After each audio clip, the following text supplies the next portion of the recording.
Hai kawan aksi, kamu sudah tahu tentang SPI atau Survei Penilaian Integritas kan? Untuk melihat hasil SPI, kamu bisa akses melalui www.jaga.id.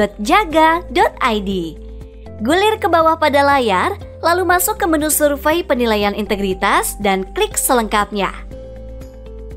Kamu bisa melihat di bawah peta Indonesia terdapat hasil SPI yang berbentuk indeks dari 0 hingga 100. Semakin tinggi nilainya, semakin baik instansi dalam meminimalisir risiko korupsi di tempatnya. Indeks tersebut dikelompokkan ke dalam 3 kategori, yaitu rentan, waspada, dan terjaga. Kita ambil contoh wilayah Provinsi Jawa Timur ya.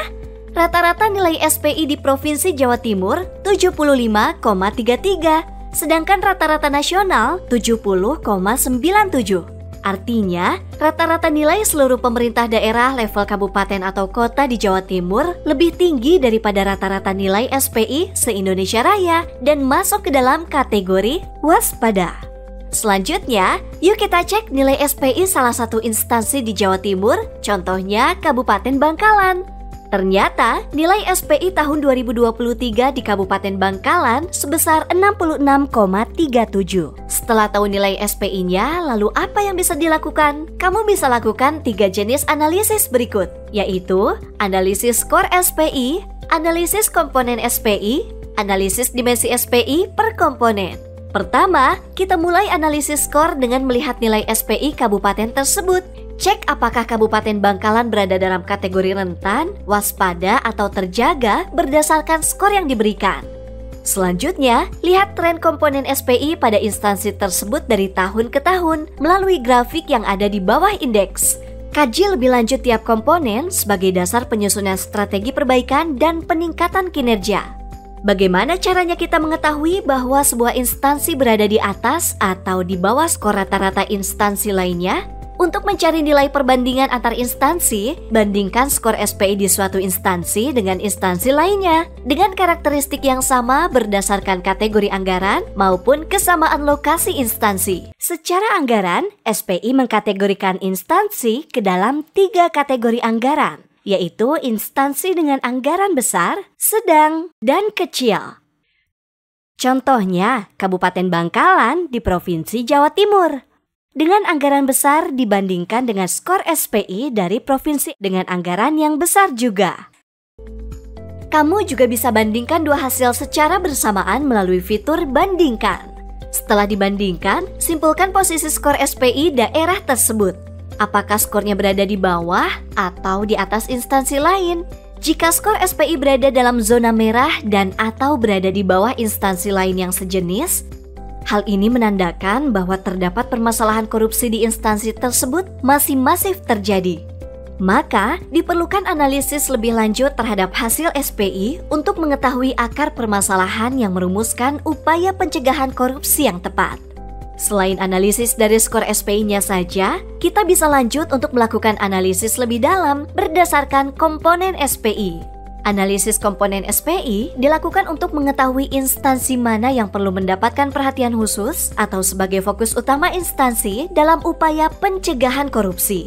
Langkah pertama adalah evaluasi kecukupan dan sebaran responden SPI. Penting untuk memastikan bahwa responden mewakili seluruh unit kerja, terutama yang berisiko tinggi terhadap korupsi. Jika belum, maka perlu dilakukan 1. Perbaikan pelaksanaan SPI pada periode selanjutnya dengan mengikutsertakan unit kerja dengan tingkat risiko yang tinggi, serta menyediakan data responden internal dan eksternal yang cukup pada unit kerja tersebut. 2. Pengambilan keputusan akhir atas hasil survei ini harus dilakukan secara hati-hati, mengingat keterbatasan representasi data. Selanjutnya, tentukan nilai acuan. Nilai acuan ini adalah target skor yang ingin dicapai untuk masuk ke dalam kategori terjaga.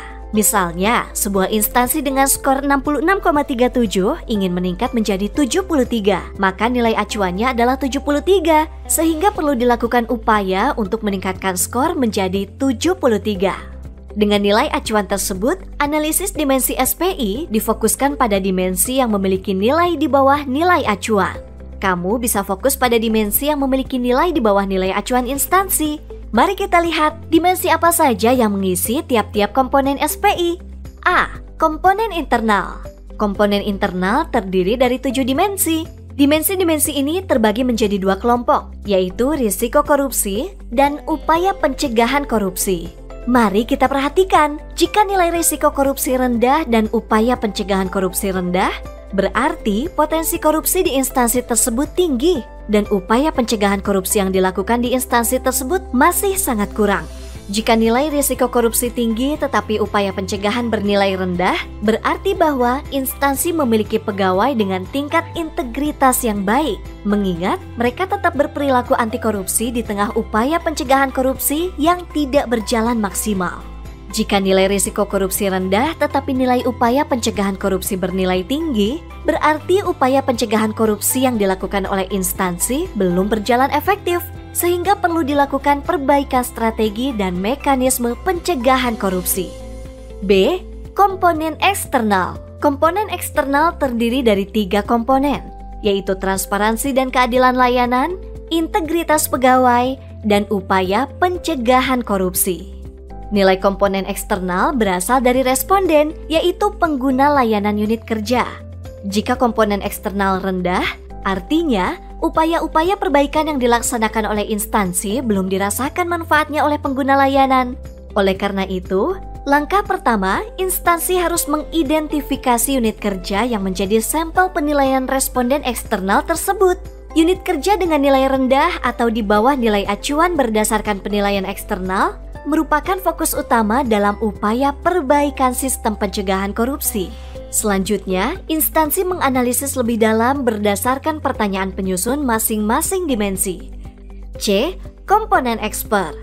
Nilai pada komponen eksper berasal dari penilaian eksper yang terdiri dari berbagai pihak yang memiliki pemahaman dan pengetahuan yang berbeda terhadap instansi.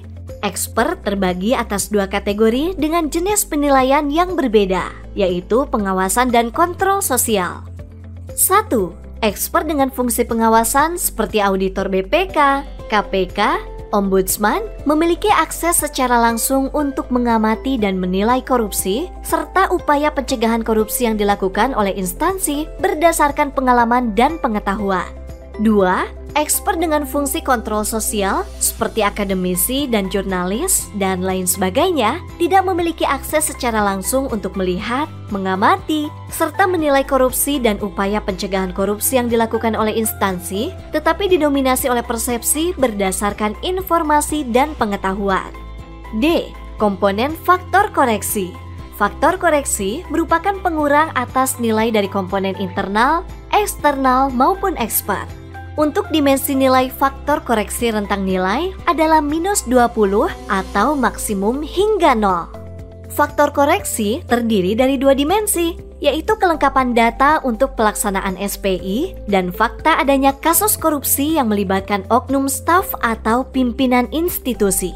Faktor ini adalah bersifat mengurangi, artinya semakin tinggi nilainya, maka semakin menurunkan nilai akhir skor SPI. Singkatnya, lewat skor SPI, kamu bisa menilai kerawanan korupsi dan memberikan pendapatmu sebagai upaya perbaikan di instansi tersebut. Panduan analisis ini bersifat rekomendatif. Kami mengajak kamu untuk menerjemahkan skor SPI sesuai dengan kebutuhan masing-masing ya. Buktikan peranmu dalam pencegahan korupsi.